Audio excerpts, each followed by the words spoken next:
जहाँ दूर दूर तक सिर्फ रेत थी, तेज धूप, जलती हवा और खामोशी का साम्राज्य। इसी सूने रेगिस्तान में एक हरा तोता अपने छोटे से बच्चे के साथ रहता था। न कोई पेड़, न छाया, न दाना पानी, फिर भी दोनों की आंखों में एक उम्मीद थी, जिंदा रहने की, साथ रहने की। बड़ा तोता हर सुबह आसमान में उड़ जाता, कभी मीलों दूर से सूखा तिनका लाता, कभी मिट्टी की छोटी छोटी गांठें। छोटा तोता उससे भी छोटा था, फिर भी हिम्मत हारने वालों में से नहीं था।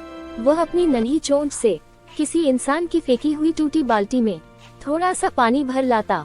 धूप उसकी आंखें जला देती, रेत उसके पंखों में चुभ जाती, लेकिन वह लौट आता, क्योंकि उसे पता था उसका घर बन रहा है, उनका सपना आकार ले रहा है।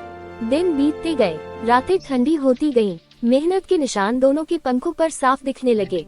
आखिरकार रेगिस्तान के बीच एक छोटा सा घर खड़ा था, कच्चा, कमजोर, पर प्यार से भरा हुआ। उस रात दोनों पहली बार सुकून से सोए। अगली सुबह बड़ा तोता बोला, आज थोड़ा और दूर जाना पड़ेगा, खाने और पानी का इंतजाम करना है। छोटे तोते ने गर्दन हिलाई, लेकिन उसकी आंखों में हल्का सा डर था। फिर भी उसने मुस्कुराकर कहा, मैं इंतजार करूंगा। बड़ा तोता उड़ गया, धूप चढ़ती गई, रेत तपती गई। घर के अंदर छोटा तोता अकेला बैठा धीरे धीरे रोने लगा। उसी समय कुछ बदमाश बंदर वहां आ पहुँचे। उन्होंने घर को देखा और जोर जोर से हंसने लगे। अरे ये क्या है, इतनी मेहनत बेकार। मासूम तोते की चीखें हंसी में दब गईं। बंदरों ने घर को लात मारी, तिनके उखाड़े, मिट्टी गिरा दी। एक पल में घर मलबे में बदल गया।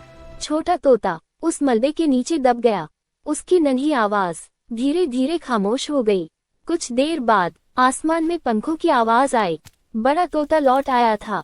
उसकी चोंच में दाना था, पंखों में उम्मीद, लेकिन जमीन पर न घर था, न हंसी, न आवाज, सिर्फ टूटा हुआ सपना। वह मलबे के पास बैठ गया, अपने बच्चे को देखा, निस्संदेह, निष्क्रिय, ठंडा। उसकी आंखों से आंसू रेत पर गिरने लगे। वह रोया, चिल्लाया, आसमान से सवाल करने लगा। उसके दिल में बस एक ही बात गूंज रही थी, अगर किसी ने समय पर थोड़ा सा साथ दिया होता, अगर किसी ने आवाज उठाई होती, अगर किसी ने लाइक किया होता, सब्सक्राइब किया होता, तो शायद मेरा बच्चा आज जिंदा होता। रेगिस्तान खामोश रहा, हवा भी रुक गई। सीख, कभी कभी हमें लगता है हमारी छोटी सी मदद किसी काम की नहीं, लेकिन सच यह है, छोटा सा सहारा किसी की पूरी दुनिया बचा सकता है। आज अगर आप किसी